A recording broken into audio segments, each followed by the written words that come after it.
Hello friends, உங்ககிட்ட ஒரு முக்கியமான நியூஸை வந்து ஷேர் பண்ணிக்கலானுங்க. இன்றைக்கியோட கோல்டு ரேட் வந்து 8560 போட்டிருக்குங்க. என் வீட்டுக்காரர்கிட்ட ஏங்க எப்படியாவது கொஞ்சம் கோல்டு வாங்கிடலாங்கன்னும் போதுமா அவன் வேலையை பாருமான்னு சொல்லிட்டாருங்க. எனக்கா நினைக்க நினைக்க பயமாக இருக்குது. இந்த பொட்டை பொண்ணை வேறு வச்சுன்னுக்குறோம், எப்படி நகை சேர்க்க போகிறோம்னு நினச்சினே இருந்தேங்க. துணிஞ்சு ஒரு முடிவு எடுத்துட்டேங்க. என்னோடய நகை எல்லாத்தையும் எடுத்துன்னு போயிட்டு பேங்க்கில் வச்சுட்டு அந்த காசை எடுத்துகிட்டு நேராக போய் நகை வாங்கிட்டு வந்துட்டாங்க. அப்புறம் எவ்வளோ ஏறிட்டும் போது அப்பயே இந்த வேலை பண்ணியிருக்கலான்னு யோசிக்கிறதோடு இன்றைக்கி பண்ணிட்டேங்க. எங்கள் வீட்டுக்காரர்கிட்ட நிதானமாக சொல்லிக்கலான்ட்டு நானும் விட்டுட்டேங்க. என்ன நம்மளும் குடும்பத்துக்கு தானே சேர்த்து வைக்க போகிறோம். இப்போ துணிச்சல் கொஞ்சம் சூப்பராக தான் இருக்கிற மாதிரி இருக்கும். நாளைக்கு வீட்டுக்காரர்கிட்ட காமிக்கும் போது கொஞ்சம் திட்ட தான் போகிறாரு. இருந்தாலும் நம்ம பசங்களோட சேஃப்டிக்கு இப்போ பண்ணுறேன்ட்டு நான் நினச்சிருக்கிறேங்க.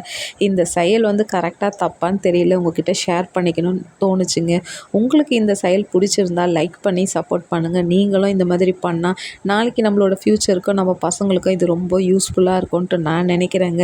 உங்களோட கெஸ்ஸை வந்து நீங்கள் கமெண்ட் பாக்ஸில் சொல்லுங்கள் ஃப்ரெண்ட்ஸ். Thank you all.